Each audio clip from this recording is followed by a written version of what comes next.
ಸ್ನೇಹಿತರೆ ನಮಸ್ಕಾರ.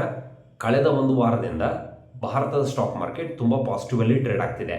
So Nifty ಇವತ್ತು 22,200 ಲೆವೆಲಲ್ಲಿ ಬಂದು ಕ್ಲೋಸ್ ಆಯಿತು. ಸೆನ್ಸೆಕ್ಸ್ ಬಂದ್ಬಿಟ್ಟು 82,000 ಲೆವೆಲಲ್ಲಿ ಬಂದು ಕ್ಲೋಸ್ ಆಯಿತು. ಲಾಸ್ಟ್ ಒಂದು ವಾರದಿಂದ ಸೆನ್ಸೆಕ್ಸ್ 1200 ಪಾಯಿಂಟ್ ಪ್ಲಸ್ಸಲ್ಲಿ ಟ್ರೇಡ್ ಆಗಿದೆ. ನಿಫ್ಟಿ 400 ಪಾಯಿಂಟ್ ಪ್ಲಸ್ಸಲ್ಲಿ ಟ್ರೇಡ್ ಆಗಿದೆ. ಸ್ನೇಹಿತರೆ, ಮಾರ್ಕೆಟ್ ಇಷ್ಟು ಪಾಸಿಟಿವ್ ಆಗಿ ಟ್ರೇಡ್ ಆಗೋದಕ್ಕೆ ಯಾವೆಲ್ಲ ಫ್ಯಾಕ್ಟರ್ಸ್ಗಳು ಸಹಾಯ ಮಾಡ್ತಾ ಇದ್ದಾವೆ ಮತ್ತು ನಿಫ್ಟಿಯ ಟೆಕ್ನಿಕಲ್ ಲೆವೆಲ್ಸ್ ಬಗ್ಗೆ ಈ ವಿಡಿಯೋದಲ್ಲಿ ಡಿಸ್ಕಷನ್ ಮಾಡಕ್ಕೆ ಹೋಗ್ತಾ ಇದ್ದೀನಿ. ಸ್ನೇಹಿತರೆ, ವಿಡಿಯೋ ಸಖತ್ ಇಂಟ್ರೆಸ್ಟಿಂಗ್ ಆಗಿರುತ್ತೆ. ಕೊನೆವರೆಗೂ ಈ ವಿಡಿಯೋನ ತಪ್ಪದೆ ನೋಡಿ. Let's get started. ಮೊದಲನೇ ಪಾಯಿಂಟ್ ಬಂದ್ಬಿಟ್ಟು ಲಿಕ್ವಿಡಿಟಿ. ಸ್ನೇಹಿತರೆ, ಯಾವುದೇ ಒಂದು ಮಾರ್ಕೆಟ್ ಗ್ರೋ ಆಗಬೇಕು ಅಂತಂದರೆ ಲಿಕ್ವಿಡಿಟಿ ಅನ್ನೋದು ಮೇಜರ್ ರೋಲನ್ನು ಪ್ಲೇ ಮಾಡುತ್ತೆ. ಭಾರತದ ಸ್ಟಾಕ್ ಮಾರ್ಕೆಟ್ಗೆ ಹೆಚ್ಚು ಲಿಕ್ವಿಡಿಟಿಯನ್ನು ತಂದುಕೊಡೋದು IPOಗಳು. ಕೊರೋನಾ ಸಂದರ್ಭದಲ್ಲಿ ನೀವು ಅಬ್ಸರ್ವ್ ಮಾಡಿರ್ಬೋದು, ಭಾರತದ ಸ್ಟಾಕ್ ಮಾರ್ಕೆಟ್ಗೆ ಅನೇಕ IPOಗಳು ಬಂದವು. ಈ IPOಗಳನ್ನು ಹೊಸ ಹೊಸ ಇನ್ವೆಸ್ಟರ್ಸ್ ಅಪ್ಲೈ ಮಾಡಿದ್ರು, ಸೆಲ್ ಮಾಡಿದ್ರು. ಸೊ ಆ ಕಾರಣದಿಂದಾಗಿ ಆ ಸಂದರ್ಭದಲ್ಲಿ ಮಾರ್ಕೆಟ್ನಲ್ಲಿ ದೊಡ್ಡ ಲಿಕ್ವಿಡಿಟಿ ಕ್ರಿಯೇಟ್ ಆಯಿತು, ಮಾರ್ಕೆಟ್ ಮೇಲೆ ಬಂತು. ಸೊ ಅದೇ ರೀತಿಯಾಗಿ ಲಾಸ್ಟ್ ಒಂದು ವಾರದಲ್ಲಿ ಭಾರತದ ಸ್ಟಾಕ್ ಮಾರ್ಕೆಟ್ಗೆ ಎರಡು ದೊಡ್ಡ IPOಗಳು ಬಂದವು. ಒಂದು Tata capital which is from the Tata group, 15,000 ಕೋಟಿ IPO. ಸೊ ಓವರ್ ಸಬ್ಸ್ಕ್ರೈಬ್ಡ್ ಆಗಿದೆ. ಸೊ ಇನ್ನೇನು 13ನೇ ತಾರೀಕು ಸೋಮವಾರ ಇದು ಮಾರ್ಕೆಟ್ಗೆ ಲಿಸ್ಟ್ ಆಗೋದಿದೆ. ಇನ್ನು ಎರಡನೇ ದೊಡ್ಡ IPO ಬಂದ್ಬಿಟ್ಟು LG ಎಲೆಕ್ಟ್ರಾನಿಕ್ಸ್. LG ಎಲೆಕ್ಟ್ರಾನಿಕ್ಸ್ ಅನ್ನೋದು ಭಾರತದಲ್ಲಿ ಒಂಥರ ಮನೆ ಮಾತಾಗಿದೆ. LG electronics which is one of the largest consumer electronics ಮತ್ತು home appliances company. TV, fridge, washing machine, LED bulb, AC ಇವೆಲ್ಲವುಗಳನ್ನು ಮ್ಯಾನುಫ್ಯಾಕ್ಚರ್ ಮಾಡುತ್ತೆ. ಈ ಕಂಪ್ನಿನೂ ಕೂಡ 50 ಟೈಮ್ಸ್ ಓವರ್ ಸಬ್ಸ್ಕ್ರೈಬ್ಡ್ ಆಗಿದೆ. ಈ IPOದಿಂದಾಗಿ ಮಾರ್ಕೆಟ್ನಲ್ಲಿ ಒಂದು ಒಳ್ಳೆ ಲಿಕ್ವಿಡಿಟಿ ಕ್ರಿಯೇಟ್ ಆಗಿ ಮಾರ್ಕೆಟ್ ಮೇಲೆ ಹೋಗ್ತಾ ಇದೆ. ಎರಡನೇ ಪಾಯಿಂಟ್ ಬಂದ್ಬಿಟ್ಟು trade negotiation between India and US. ಸ್ನೇಹಿತರೆ, ನಿಮಗೆಲ್ಲರಿಗೂ ಗೊತ್ತಿದೆ, ಲಾಸ್ಟ್ ಒಂದು 6-7 ತಿಂಗಳಿಂದ ಭಾರತ ಮತ್ತು ಅಮೇರಿಕ ನಡುವೆ ಇರುವಂಥ ವ್ಯಾಪಾರ ಸಂಬಂಧ ಕಂಪ್ಲೀಟಾಗಿ ಹಾಳಾಗೋಗಿತ್ತು, ಹಳಿಸೋಗಿತ್ತು. ಇದಕ್ಕೆ ಪ್ರಮುಖ ಕಾರಣ ಬಂದ್ಬಿಟ್ಟು ಡೊನಾಲ್ಡ್ ಟ್ರಂಪ್ ಅವರ ಟ್ಯಾಕ್ಸ್ ಟ್ಯಾರಿಫ್. ಸೊ ಇವರು ಭಾರತದ ವಸ್ತುಗಳ ಮೇಲೆ ಕಂಟಿನ್ಯೂ ಆಗಿ ಟ್ಯಾಕ್ಸ್ ಹಾಕ್ತಾಯಿದ್ರು, ಟ್ಯಾರಿಫ್ ಹಾಕ್ತಾಯಿದ್ರು. ಆ ಕಾರಣದಿಂದಾಗಿ ವ್ಯಾಪಾರ ವಹಿವಾಟು ನಿಧಾನವಾಗಿ ಕುಸಿತ ಬರ್ತಾ ಇತ್ತು. ಆದರೆ ಲಾಸ್ಟ್ ಒಂದು 2-3 ದಿನಗಳಿಂದ ಭಾರತ ಮತ್ತು ಅಮೇರಿಕ ಎರಡೂ ದೇಶಗಳು ಈ ವ್ಯಾಪಾರ ವಹಿವಾಟಿಗೆ ಸಂಬಂಧಪಟ್ಟಂತೆ ಮಾತುಕತೆಯ ಮೂಲಕ ನಾವು ಇದನ್ನು ಬಗೆಹರಿಸ್ಕೊಳ್ಳೋಣ ಅಂತೇಳಿ ಒಂದು ಸಹಮತಕ್ಕೆ ಬರ್ತಾ ಇದ್ದಾವೆ.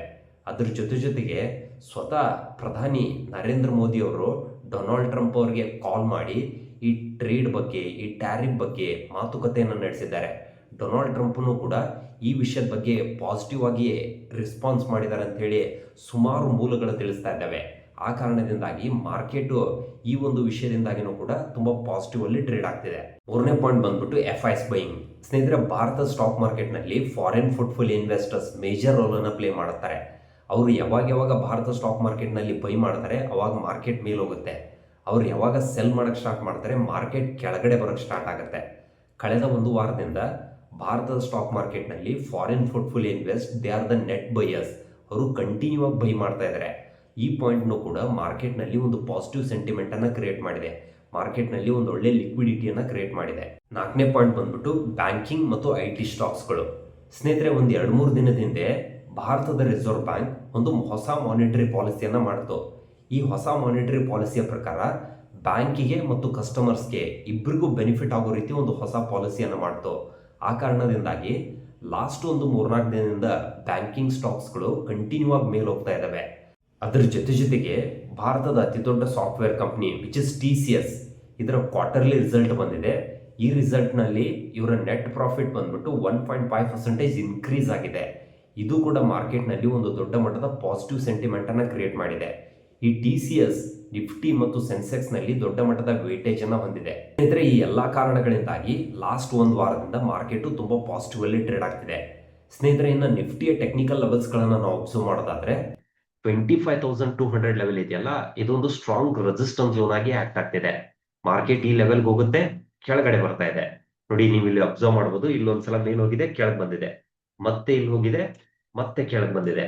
ಸ್ವಲ್ಪ ದಿನದಿಂದ ಮತ್ತೆ ಈ ಲೆವೆಲ್ ಅಲ್ಲಿ ಬಂದಿತ್ತು, ಮತ್ತೆ ಕರೆಕ್ಷನ್ಸ್ ಆಗಿದೆ. ಇವಾಗ ಮಾರ್ಕೆಟ್ ಬಂದ್ಬಿಟ್ಟು ಕರೆಕ್ಟ್ ಆಗಿ ಈ ಲೆವೆಲ್ ಅಲ್ಲಿ ಬಂದು ಟ್ರೇಡ್ ಆಗ್ತಿದೆ. 25,200 ಲೆವೆಲ್ ಬಂದು ಟ್ರೇಡ್ ಆಗ್ತಿದೆ. ಮಂಡೇ ಏನಾದ್ರೂ ಮಾರ್ಕೆಟ್ ಈ ಲೆವೆಲ್ ಮೇಲ್ಗಡೆ ಏನಾದ್ರೂ ಸಸ್ಟೇನ್ ಆಯ್ತು ಅಂತಂದ್ರೆ we can expect some more upside momentum in the market. ಸ್ನೇಹಿತರೆ, ಅದ್ರ ಜೊತೆಗೆ ಸದ್ಯಕ್ಕೆ ನಿಫ್ಟಿ ಬಂದ್ಬಿಟ್ಟು ಒಂಥರ ಅಸೆಂಡಿಂಗ್ ಟ್ರಯಾಂಗಲ್ ಪ್ಯಾಟರ್ನ್ ಅಲ್ಲಿ ಟ್ರೇಡ್ ಆಗ್ತಿದೆ.